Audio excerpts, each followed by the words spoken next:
सत श्री अकाल, नमस्कार। आप सबका इस जो हमारा ये कोविड इंटरेक्टिव सेशन होता है उस पर सबका स्वागत है। और आज फिर हम कुछ ऐसे सवाल जो दर्शकों ने थोड़ा पूछे हैं, मैं उन सबको आपके साथ थोड़ा शेयर करता हूँ। क्या सवाल हैं, उनका क्या जवाब है। तो पहला सवाल जो है वो किसी ने कहा कि देखो आजकल जो स्कूल शुरू हो गए हैं तो टीचर्स को क्या प्रिकॉशन और प्रोटोकॉल रखने चाहिए ताकि बच्चों को कोविड से बचाया जाए। देखिए बड़ा अहम सवाल है और पिछली बारी मैंने थोड़े स्कूल जैसे ओपन हो रहे थे कुछ थोड़ा आपसे शेयर किया था क्या क्या प्रिकॉशन स्कूल वालों को लेनी चाहिए और क्या क्या प्रिकॉशन घर वालों को लेनी चाहिए, पेरेंट्स को। तो अगर टीचर्स को एक तो बड़ा वहां दे मस्ट मेक श्योर कि जैसे जब क्लासरूम में जब बच्चों ने बैठना उनसे पहले जो उनके बैठने की कुर्सियां हैं, टेबल हैं, उनका प्रॉपर जो कहते हैं कि डिसइंफेक्ट किया जाए, जो भी वो केमिकल से पूरी तरह सफाई हो बिफोर द क्लासरूम बच्चों के लिए खोला जाए उनको बैठने के लिए। दूसरा, टीचर्स को ये ध्यान रखना चाहिए कि सब बच्चों ने मास्क पहने हुए। तीसरा, उनको बैठाने का भी के देखा जाए कि 5-6 फीट का डिस्टेंस है हर एक बच्चे में बैठने का। ये बच्चों को आपको थोड़ा समझाना भी पड़ेगा। अब डिपेंड करता है कि टीचर छोटे स्कूल के हैं, बड़े स्कूल के हैं। बच्चों को समझाना पड़ेगा कि यूं ये जो सब कुछ किया जा रहा है, मास्क पहनो, डिस्टेंस पे बैठो, ये क्यों कहाँ करा जा रहा है, उसके बाद से थोड़ा उनको ज्ञान देना चाहिए ताकि बच्चे रिसेप्टिव होते हैं और हो सकता है उनके अपने दिल में कोई ऐसे सवाल हों जो उनको इनकरेज करिए पूछने, चाहे वो सवाल आपको लगे ये बड़े फजूल सवाल है, ऐसा नहीं होना चाहिए। जो भी बच्चे पूछते हैं उनको बताना चाहिए। तो जो बच्चे जो बड़े हैं उनको थोड़ा और इसके बारे में एजुकेट करना चाहिए कि ये बीमारी क्या है, क्यों हम ये प्रिकॉशन लेते हैं, ये कैसे फैलती है।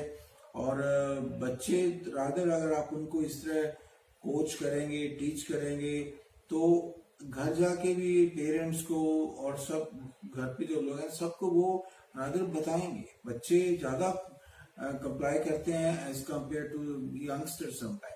सो आई थिंक यू शुड एक तो उनको सबको बताना चाहिए और एक आप ध्यान रखिए कि क्लासरूम का जैसे, और दूसरा ये भी ध्यान रखिए बच्चे जब वॉशरूम जाते हैं या पानी पीने जाते हैं तो इकट्ठे होके ना जाएं, अपना डिस्टेंस रखें। फिर टीचर को थोड़ा अपने स्कूल की तरफ भी ध्यान देना चाहिए। जो बाकी वर्कर हैं, जो सफाई करने वाले हैं या और हेल्पर हैं, देखा जाए कि वो भी सबने मास्क पहना हुआ है और सब डिस्टेंस, फिजिकल डिस्टेंस का भी फॉलो कर रहे हैं। और अगर किसी को थोड़ा बहुत बुखार है वर्कर को, तो वो उनको कहा जाए कि वो हॉस्पिटल, कॉलेज पे, स्कूल में ना आए। रादर जो भी वर्कर सुबह आते हैं सबका टेम्परेचर देखा जाए। अगर टेम्परेचर उसको है तो उसको एडवाइस किया जाए कि आप घर चले जाइए, रेस्ट करिए, प्रिकॉशन लीजिए, अगर जरूरत है तो टेस्ट कराइए। तो इसलिए ये प्रिकॉशन बहुत जरूरी है बच्चों को इस बीमारी से बचाने के लिए, क्योंकि अगर बच्चे घर जाएंगे, अगर किसी को इन्फेक्शन हो जाती है तो वो पेरेंट्स को भी ट्रांसमिट कर सकता है। तो इसलिए थोड़ा ये स्कूल जो है, टीचर्स की रिस्पॉन्सिबिलिटी बढ़ जाती है कि कैसे उनको इस बीमारी से ध्यान देना है, कैसे उनको इस बीमारी से बचाना है।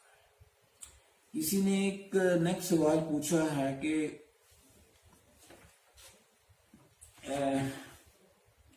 किसी बच्चे को अगर तकलीफ है, उसको फ्लू लाइक सिम्टम है, बुखार है, तो क्या करना चाहिए स्कूल अथॉरिटीज को ताकि बच्चे को हेल्प की जाए और बाकी क्या प्रिकॉशन लेनी चाहिए, क्या सेफ्टी प्रोटोकॉल्स हैं इस तरह के लिए। देखिए ये है कि अगर किसी बच्चे को बुखार है या फ्लू लाइक सिम्टम है तो पहले तो कोशिश ये होनी चाहिए, पेरेंट्स को गाइड करिए कि अगर किसी बच्चे को बुखार है तो स्कूल में नहीं भेजना चाहिए।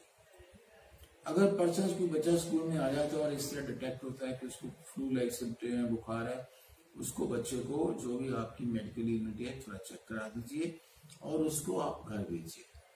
और जैसे मेडिकल चेकअप के बाद जरूरत है तो उसका कोविड टेस्ट भी किया जाए। अब प्रिकॉशन यही है कि अगर सपोज बच्चा खुदा ना करे कि पॉजिटिव होता है, फिर आपको ये ध्यान देना पड़ेगा कि किन बच्चों के साथ वो बैठा था, किन बच्चों को मिला था, किस टीचर ने इसको अटेंड किया था, सो दैट कि ये भी जो कांटेक्ट उसके हो जाते हैं जो पॉजिटिव है उनको का भी ध्यान रखना पड़ता है।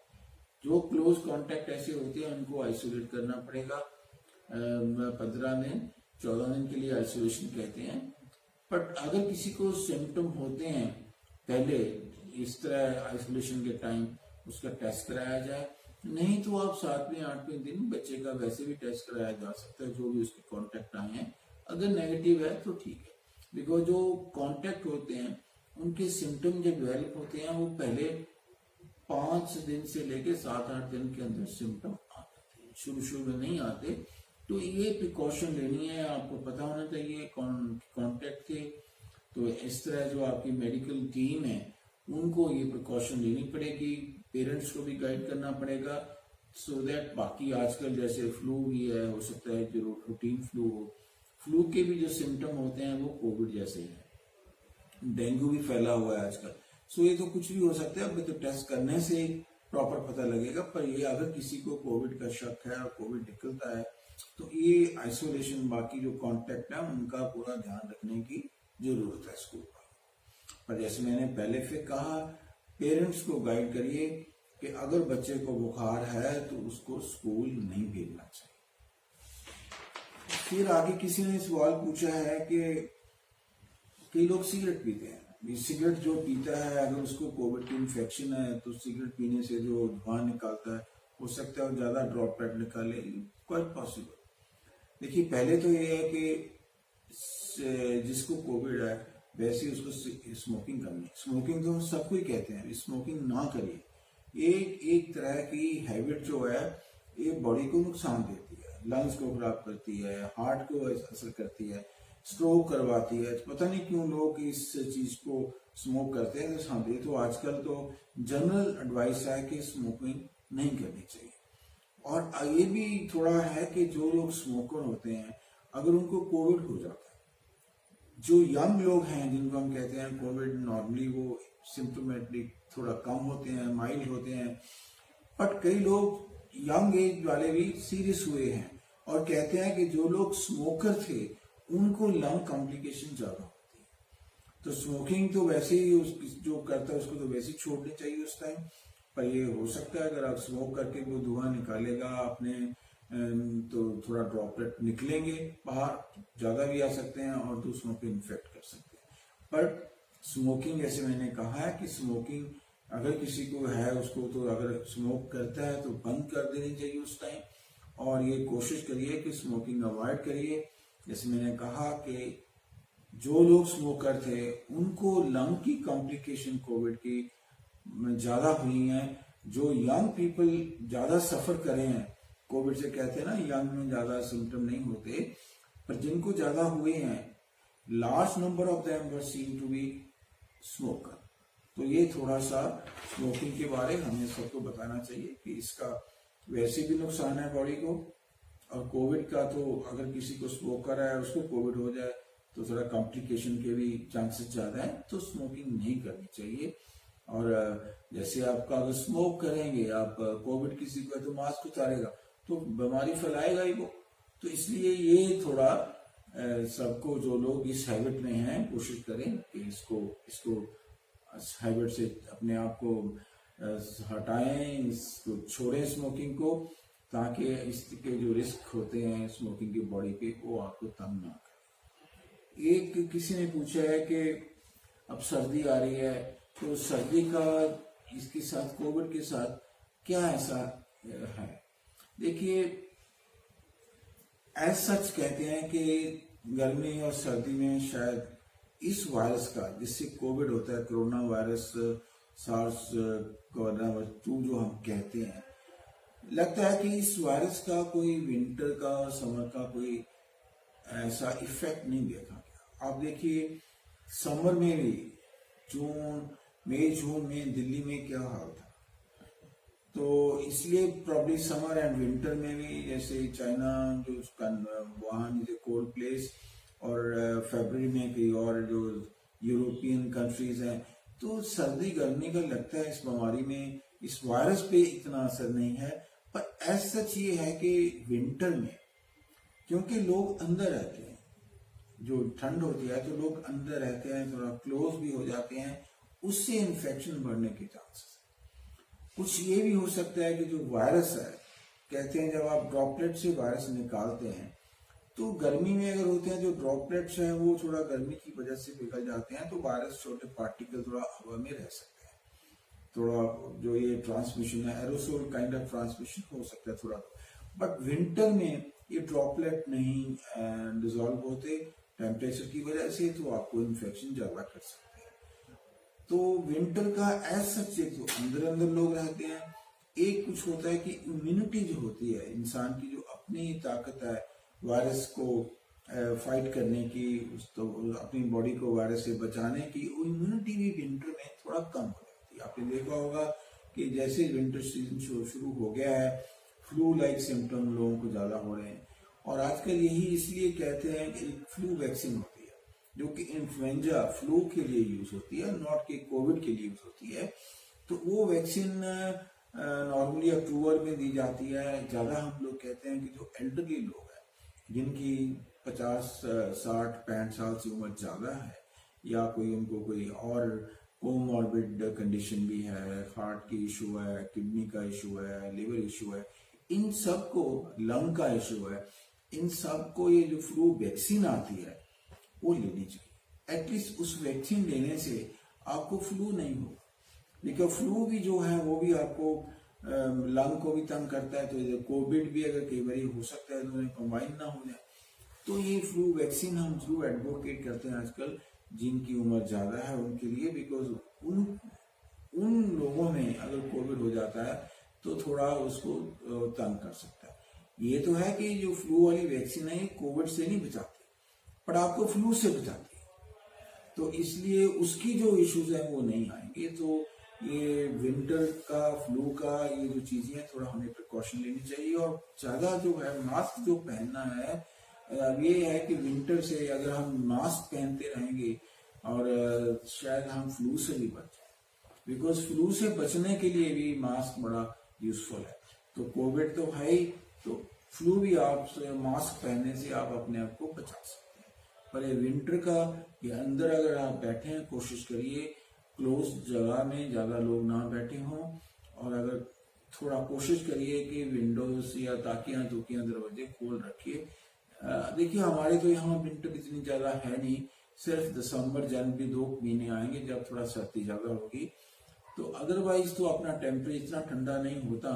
बट तो हमें अंदर जहाँ अगर लोग बैठे हैं तो वेंटिलेशन प्रॉपर रखनी चाहिए। और आज के लिए फेस्टिवल सीजन है, लोग अंदर बैठेंगे, तो मैं फिर बार बार कहता हूँ कि अपना वेंटिलेशन अंदर प्रॉपर रखिए। और अगर कोई बाहर के लोग बैठे हैं आपके साथ तो मास्क पहन के रखिए। यही तरीके हैं अब अपने आप को इस बीमारी से बचा सकते हैं। एक किसी ने पूछा सवाल कि जो मास्क पहनना की हम इतनी बात करते हैं, बार बार कहते हैं, मीडिया में आता है, गांव में लोग नहीं पहनते, उनको ये आदत नहीं पड़ी। देखिए एक नई बीमारी आई है, हम लोगों को पहले ऐसे को मास्क पहनने का नहीं था, रवाज नहीं था अपने, क्योंकि ऐसा कभी सोचा नहीं कि इसका कोई बड़ा फायदा है। पर ये जो कोविड वाली बीमारी आई है, इसका सबको पता है कि जो फैलती है एक दूसरे से, इंसान से फैलती है। जिसको इन्फेक्शन है, जब वो बोलता है, सांस लेता है, खांसी करता है, तो ये ड्रॉपलेट वायरस के बाहर आते हैं। आप जो भी आपके नजदीक होंगे 5-6 फीट के अंदर अंदर उसको ये इन्फेक्ट कर सकता है। तो इसीलिए था कि अगर मास्क पहना होगा, एक तो आप ट्रांसमिट नहीं करोगे, अगर आपने पहना है कोई दूसरे को भी है तो आपका मास्क की वजह से कई ड्रॉपलेट जो है वो फिल्टर हो जाएंगे, आपको वायरस अगर जाएगा भी थोड़ा कम जाएगा।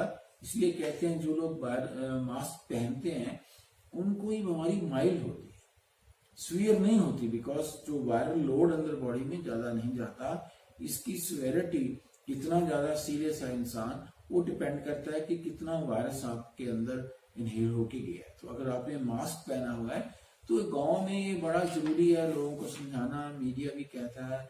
एक हमने पंजाब में लोग साझेदारी प्रोग्राम शुरू किया, उसका मतलब यह है कि लोगों को साथ लेकर चलना, कम्युनिटी ओनरशिप का इन्फ्लुएंस हम कहते हैं, ताकि जो हर एक गांव में शहरों में जो ये म्यूनिसिपल वार्ड्स हैं तो वहाँ की एक लोकल कमेटी बनाई जाती है, जो लोकल लोग होते हैं, लोकल के आपकी रिप्रेजेंटेटिव हो गए, तो कुछ इम्पोर्टेंट जो लोग उस एरिया में रहते हैं वो हो गए, आपका गांव में सरपंच है या पंच है तो वो आपके इसके मेंबर हो जाते हैं, आशा वर्कर हैं, एक मेडिकल कम्युनिटी से भी डॉक्टर या हेल्थ वर्कर वो भी इसमें होते हैं।